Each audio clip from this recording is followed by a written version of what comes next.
Here in about a minute. This is Denise from DHCS, and we will be getting started very shortly.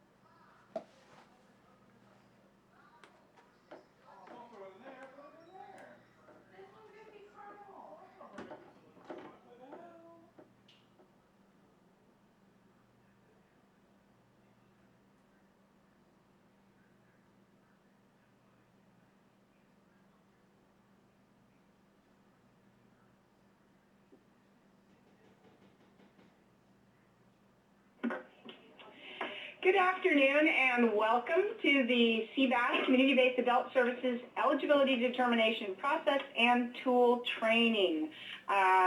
This is Denise Peach, and I'm with the California Department of Aging, and here at the Department of Healthcare Services with my colleagues, and putting on the second in a series.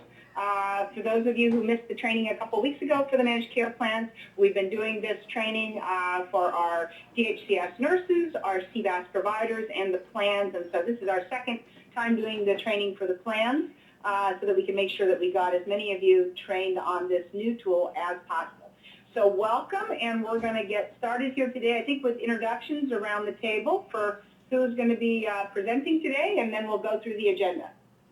I'm Debbie Pereira from the Department of Healthcare Services in the TAR field offices. Jeannie Smalley with CBAS in Department of Healthcare Services. Justine Reyes with Managed Care, Department of Healthcare Services. I'm Stephanie Sirfelli with Department of Healthcare Services, Managed Care. Great. So we have some presentation standard stuff that we're going to go through with the slides. We have, I hope, a lot of opportunity for taking questions today. We'll stop after each section and go through the questions. I think Jeannie's going to feed them to us as we get them, so feel free to type them in as you have them, and we'll stop and try to be as responsive as we can.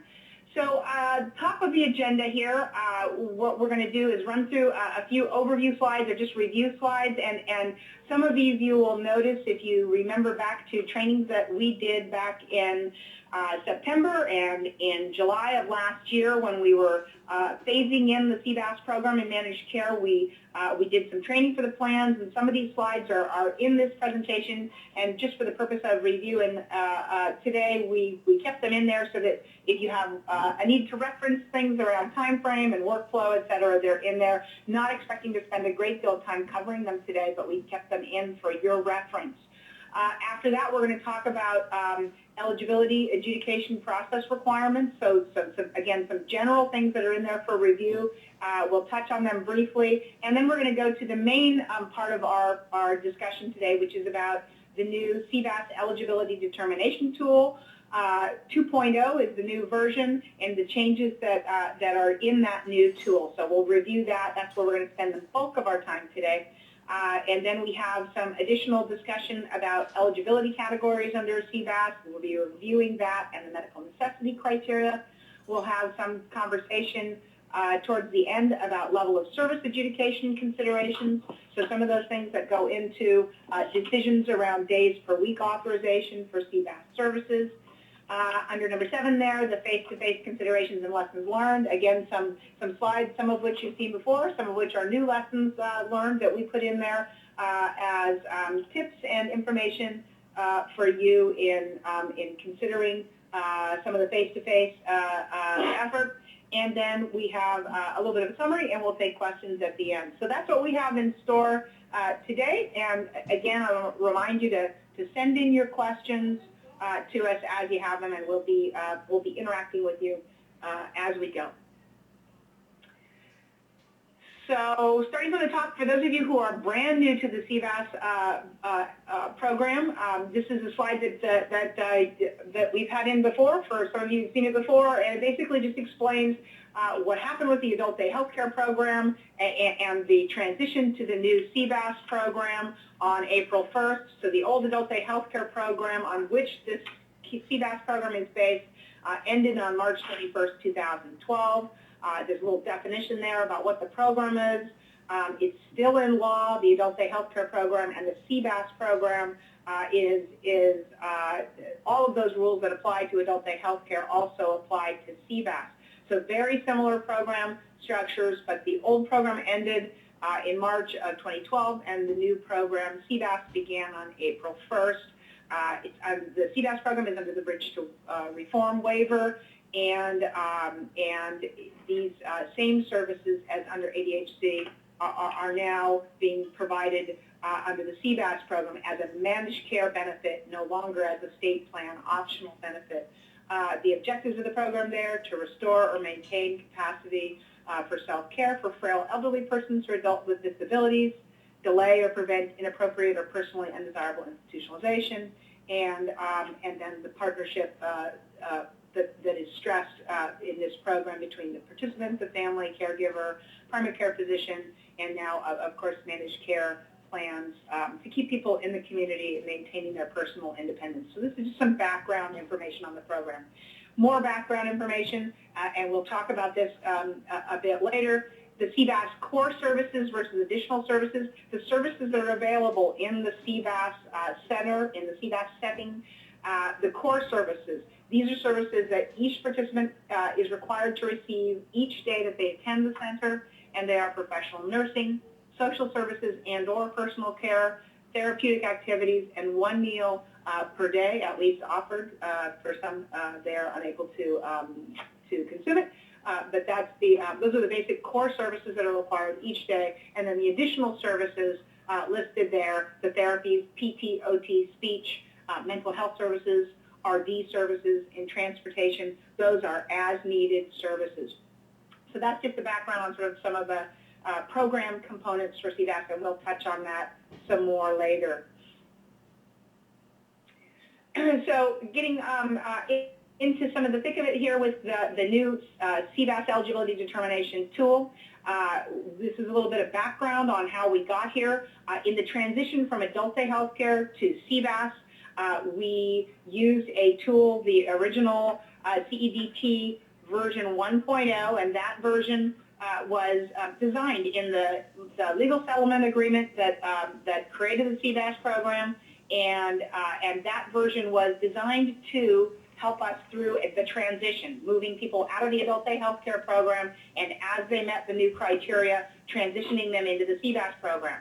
So in order to move forward into this new era of the CBAS program and the CBAS program under managed care, we knew we needed to make some revisions to that tool.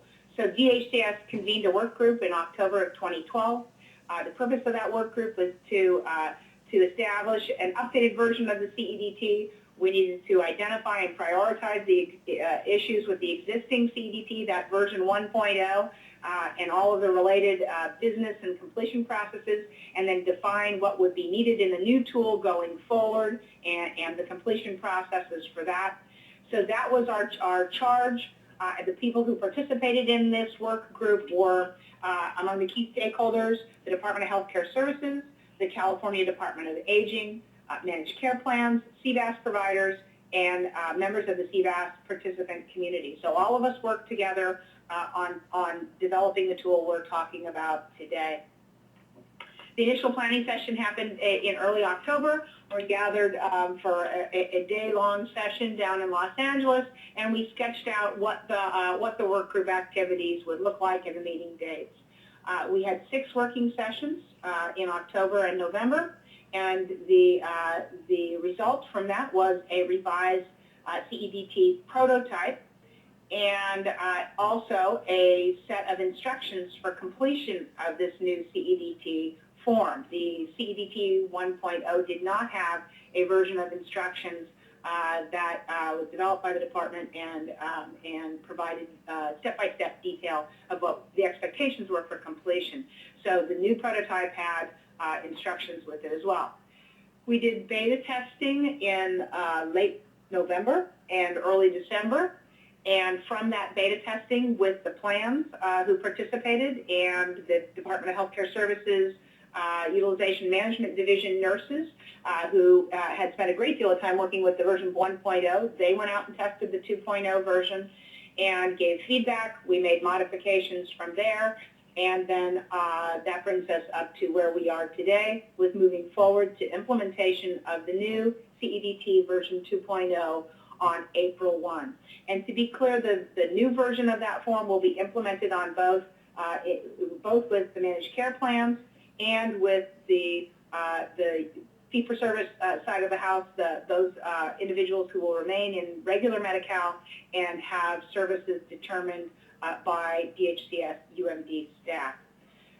So this is the form that's coming into effect on the 1st to be used by everyone.